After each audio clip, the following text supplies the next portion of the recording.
জয় রাম জয় রাম জয় রাম। আজ আমি আপনাদেরকে শ্রী শ্রী ঠাকুর মহাশয় নিজ শ্রীমুখে যে বলিয়াছিলেন যে যাত্রা সিদ্ধ করতে গেলে কি কি নিয়ম আছে যেগুলো আমাদের মেনে চলতে হবে, সেই নিয়েই আজকে আমি ভিডিওতে বলবো। যেমন রবিবার যাত্রা শুরু করবার আগে আমাদের হাত যেন মাথার ওপর থাকে, মনে মনে ওম শ্রী বামনায় নমঃ মন্ত্রটি বলবো এবং নিঃশ্বাস ডান নাক দিয়ে নিয়ে বেরোবো।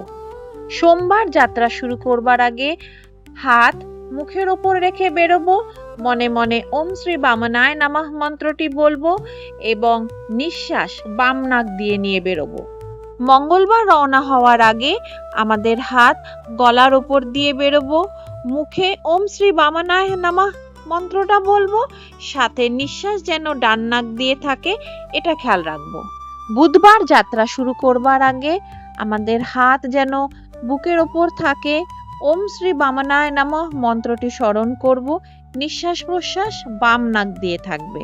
বৃহস্পতিবার রওনা হওয়ার আগে হাত কোমরের পাশে বা পাঁজরে থাকতে পারে, নিঃশ্বাস ডান নাক দিয়ে নেওয়া হবে এবং মনে মনে ওম শ্রী বামনায় নমঃ এই মন্ত্রটি স্মরণ করতে হবে। একইভাবে শুক্রবার রওনা হওয়ার আগে হাত যেন কানকে স্পর্শ করে, নিঃশ্বাস বাম নাক দিয়ে নিতে হবে এবং ওম শ্রী বামনায় নমঃ মন্ত্রটি স্মরণ করতে হবে। শনিবার যাত্রা শুরুর আগে আমাদের হাত পিঠকে যেন স্পর্শ করে থাকে এবং মনে মনে ওম শ্রী বামনায় নমঃ মন্ত্রটি বলবো, সাথে আমাদের নিঃশ্বাস প্রশ্বাস যেন ডান নাক দিয়ে থাকে এটাকে খেয়ালে রাখবো।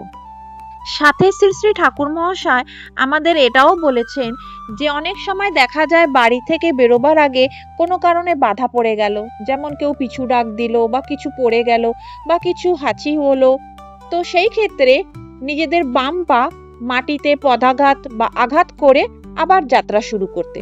এতে কি হয় যে মানসিক আমাদের জড়তা বা অমঙ্গল সূচক যদি কোনো চিন্তা থেকে থাকে সেটা দূর হয়ে যায় এই প্রক্রিয়াটার মাধ্যমে। জয় রাম জয় রাম জয় রাম। আজকের ভিডিও এখানেই শেষ হলো। আশা করি আপনাদের আজকের ভিডিও ভালো লেগেছে। আপনারা অবশ্যই আমায় কমেন্টে জানাতে পারেন। আপনাদের কমেন্ট আমাকে প্রচুর পরিমাণে উৎসাহ দেয়। গুরুদেবের আশীর্বাদেই সবকিছু সম্ভব।